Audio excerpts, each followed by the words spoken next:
It's funny how in my first Admire video, I showed a picture that contained every Honkai Star Rail element, even though it was there for not that long. The reason why I bring this up is because when you take a closer look at it, you'll notice that I've covered all of the elements except wind. That's unacceptable from my part, so that's why we're here today. Let's bring justice to this element by discussing fan favorite characters. Quick question for all Hoyoverse players, and don't hesitate from being honest with me. Whenever you hear the name Bronya, what's the first thing that comes to your mind? Was it a well-written character who was an orphan adopted by a good-looking German lady, or a really good day one character who's still really good to this day? Or was it another well-written character who was an orphan adopted by a good-looking German lady? Obviously, there are more possible thoughts that I can bring up, but no matter what your first thought was, they're all linked to the same conclusion. The Bronyaverse is 100% real, and just like with most multiversal rabbit holes, you have to pick one of them to be the quote-unquote representative. So I'll be picking Star Rail's Bronya, otherwise this video would be misleading and all the sealers would have a lifetime buffet. But also, me personally, Belobog's story wouldn't have been as good as it was without Bronya's characterization. I have my reasons that I won't go through today because I'ma keep it a buck. I am terrible at explaining why I truly like something, and I don't want to bore y'all with some essay about why Belobog has the best narrative in Honkai Star Rail, a retrospective. Trademark. Something I will say about Bronya is that when I was doing some research, I noticed that Bronya hasn't changed much. She's still an obedient, modest girl who wants to help other people within her power. Wait, still? What do I mean by that? Well, most of Hoyoverse's games have extra information about their characters, where most of the time you get to know more about a specific character's backstory and what they like and dislike. Usually you get to see their previous lives and the answers to how and why of their present status, like why Asa was recruited to her space station, and how Asa recruited Arlen to be part of the space station too. But in Bronya's case, it's a bit different. By reading both part 1 and part 3 of her story, we can see that she's always been the way she is. It's only thanks to her inauguration as the 19th Guardian of Belobog that she can finally help her people. It's not that easy of a task, nor is the aid of Belobog delivered rapidly. It'll literally take an extra 100 years for the snow to melt, but it'll be worth the wait.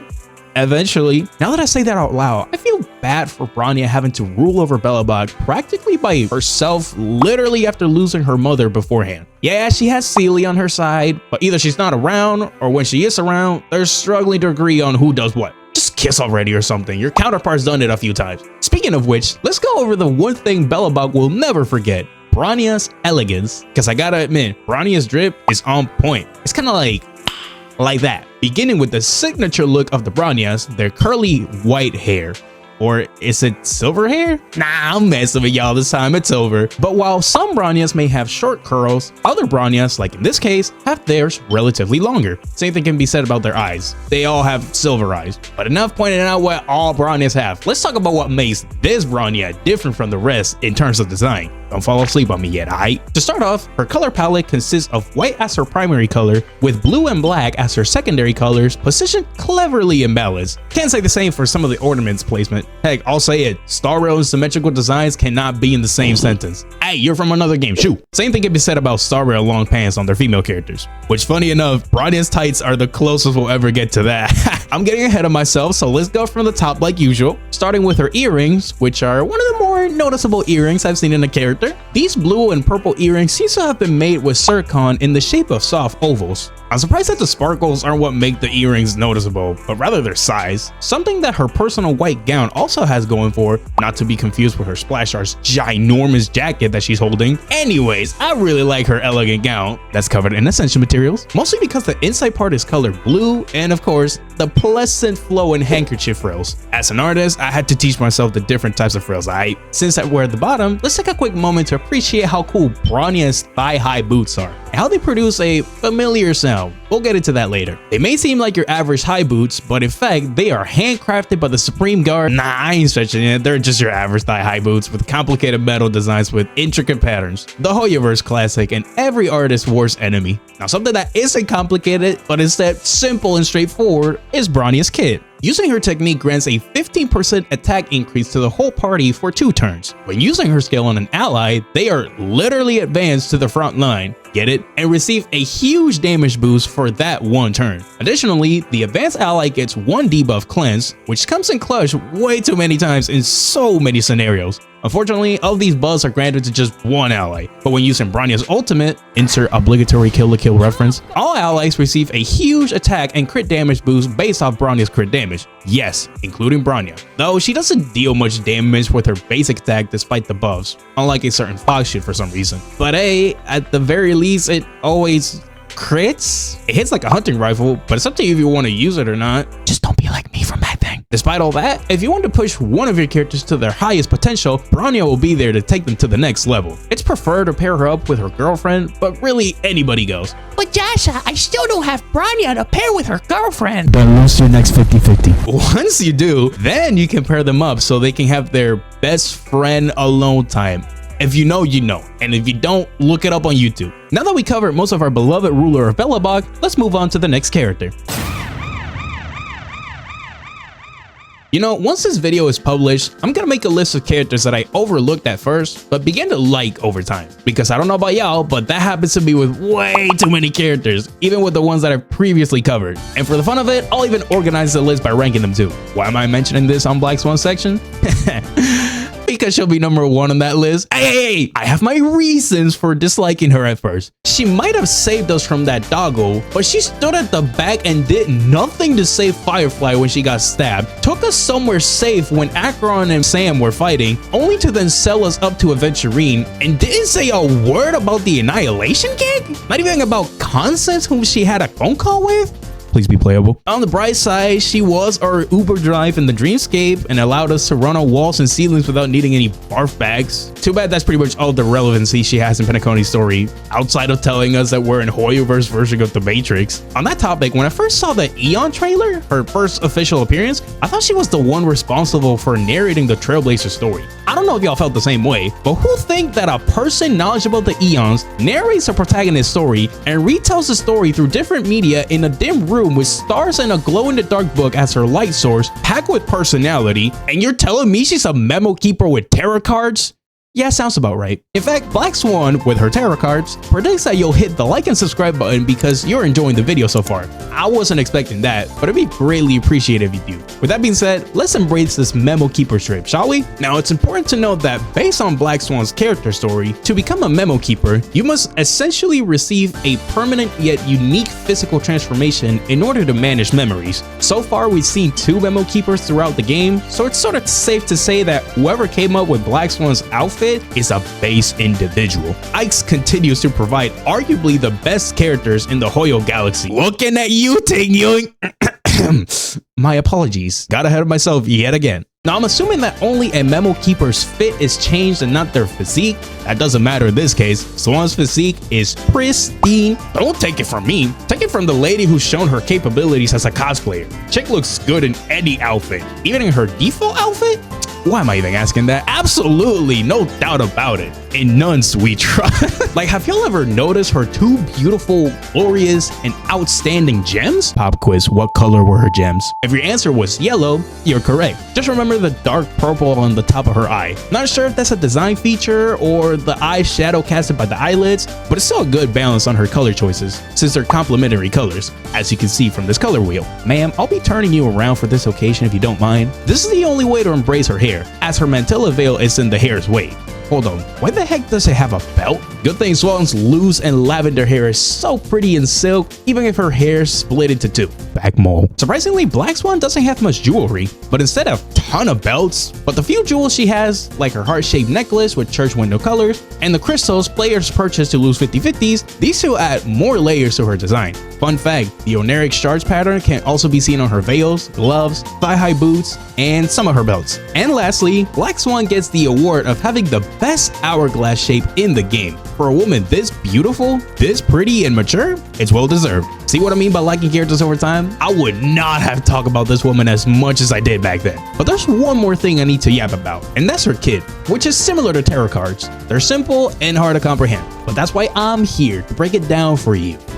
Perfect. Black Swan deals a good amount of debuffs, mainly dots. Her dots are called Arcana, and Arcana can be stacked up to 50 times. The more stacks the enemy has, the higher the dot damage. When using her skill, she AoE slams some enemies, applying more Arcana stacks and defense threat in the process. Simple, right? Good. Now to the more complex stuff. See, to stack her Arcana to deal insane dot damage, you need to trigger Arcana, either by playing dots or triggering them like Kafka, Sampo at E4, and Gwenifen's Fire Kiss. At the same time, you need to stack as many Arcana stacks as fast as possible, since after an enemy takes dot damage, unless they're not inflicted with Epiphany, Arcana will be reset back to 1. Imagine the pain of stacking these cards without a Kafka. And the cherry on top, her ultimate. It applies a vulnerability called Epiphany, the thing that I mentioned earlier that comes out of Purple Hand's ReZero style. Which, hey, ReZero fans, how are we liking Season 3?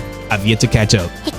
Epiphany makes enemies receive more damage during their turns, so dots and other attacks like ultimates and follow-ups hit harder. Not only that, but for one turn, all of the Arcana stacks will not be reset, so it becomes easier to deal those satisfying AoE dots. So to recap, the dots stack. The more you stack, the more damage they deal. Use Black Swan or dot attacks to stack, scale the defense shred, and ultimate for dots and other attacks like ultimates and follow-ups to deal more damage.